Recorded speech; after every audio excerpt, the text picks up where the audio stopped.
کیا دیکھوں. مولانا الیاس صاحب رحمۃ اللہ علیہ کو اس پر پورا یقین تھا کہ یہ کام صحابہ والا کام ہے، یہ کام صحابہ والا کام ہے، اس پر اس کو پورا یقین تھا.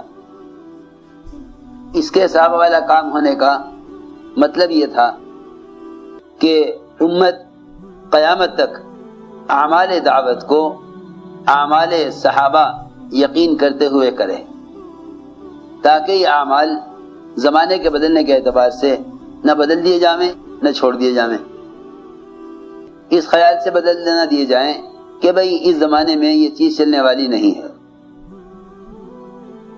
مولانا الیاس صاحب رحمۃ اللہ علیہ وفات سے پہلے حضرت رات بھر سوئے نہیں، بہت پریشان رہے.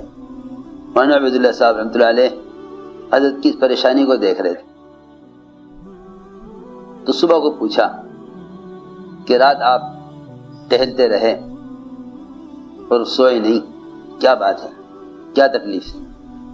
حضرت نے فرمایا مجھے اس بات کا فکر ہے کہ میرے بعد یہ کام ختم نہ ہو جاوے. تو مولانا عبید اللہ صاحب رحمۃ اللہ علیہ نے بڑی عجیب بات فرمائی. یوں عرض کیا حضرت سے کہ آپ یہ بتائیے کہ آپ کو اس کام کے انبیاء علیہ السلام والا کام ہونے کا یقین ہے؟ تو ہاں اس کا تو مجھے یقین ہے، لیکن اگر یہ کام انبیاء علیہ السلام والا کام ہے تو پھر یہ کام اسی طرح امام مہدی تک پہنچے گا. اگر کام نبیوں والا ہے تو پھر یہ کام قیامت تک چلے گا. تو اس نے فرمایا کہ اللہ تمہیں جزائے خیر دے، ایسی بات مجھے بتلا دی کہ اب مجھے اس کا بالکل فکر نہیں کہ میرے بعد کام ختم ہو جائے گا. حضور اکرم صلی اللہ علیہ وسلم کا جو طریقہ محنت ہے، وہ طریقہ محنت قیامت تک آنے والی امت کے لیے تربیت کا اصول اور تربیت کے اعمال ہیں. یہ نہ کہو کہ بھئی یہ چیز ہے تو صحیح سیرت میں، لیکن اس زمانے میں یہ چلنے والی نہیں ہے، کیونکہ عوام کی رغبت اور عوام کی چاہت یہ نہیں ہے. میں ضرور بات عرض کر رہا کہ بھئی وہ ٹھیک ہے، اس زمانے میں یہ چیز چل گئی، لیکن اس زمانے میں یہ چیز نہیں چلے گی. دیکھو، امت کی تربیت کے لیے امت کے مزاج اور طبیعت کو دیکھنا یہ راستہ ہدایت کا نہیں ہے. امت کی تربیت کے لیے ہر زمانے میں امت کے مزاج اور طبیعت کو دیکھنا یہ تربیت اور ہدایت کا راستہ نہیں ہے، بلکہ ہر زمانے میں محمد صلی اللہ علیہ وسلم کے طریقہ تربیت پر امت کو لانا یہ ہدایت کا راستہ ہے.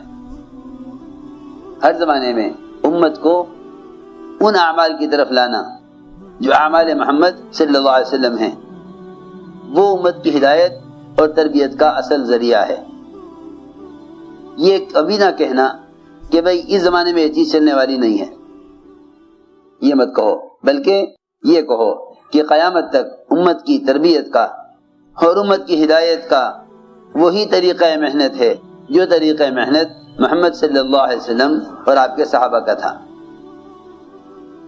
اس لیے کہ ابو بکر صدیق رضی اللہ تعالیٰ عنہ فرمایا کرتے تھے اس امت کے بعد والوں کی اصلاح اسی طریقے میں ہے جس طریقے میں اس امت کے پہلوں کی اصلاح ہوئی ہے. اس لیے اعمال دعوت، اعمال نبوت اور اعمال صحابہ ہیں، اس پر ہر کام کرنے والے کو پورا یقین ہونا چاہیے، کیونکہ اس کام کو ہلکا سمجھ لیا جائے گا جس کام کو اس زمانے کے اعتبار سے سمجھا جائے. یہ کہے گا یہ زمانے کا کام ہے تو اور بھی بہت سے کام ہیں، اور اگر اس زمانے کا طریقہ ہے تو اور بھی بہت سے طریقے ہیں. یہ نہ کیا، یہ کر لیا. ہر کام کرنے والے کو دل کے یقین کے ساتھ پورا انشراح ہونا چاہیے اس پر کہ اعمال محمد صلی اللہ علیہ وسلم یہ اعمال تربیت ہیں، اسے پورا انشراح ہونا چاہیے. اس لیے حضور اکرم صلی اللہ علیہ وسلم نے ہر امتی کو تربیت اور تعلیم کے لیے، ہر امتی کو تربیت اور تعلیم کے لیے اور ایمان کی تقویت کے لیے مسجد سے جوڑا تھا۔ نشر و اشاعت کے ذرائع نے امت کو تربیت کے ماحول سے کاٹ دیا۔ میری بات بہت توجہ سننی پڑے گی۔ نشر و اشاعت کے ذرائع نے امت کو تربیت کے ماحول سے کاٹ دیا۔ نشر و اشاعت کے ذرائع نے امت کو تربیت کے ماحول سے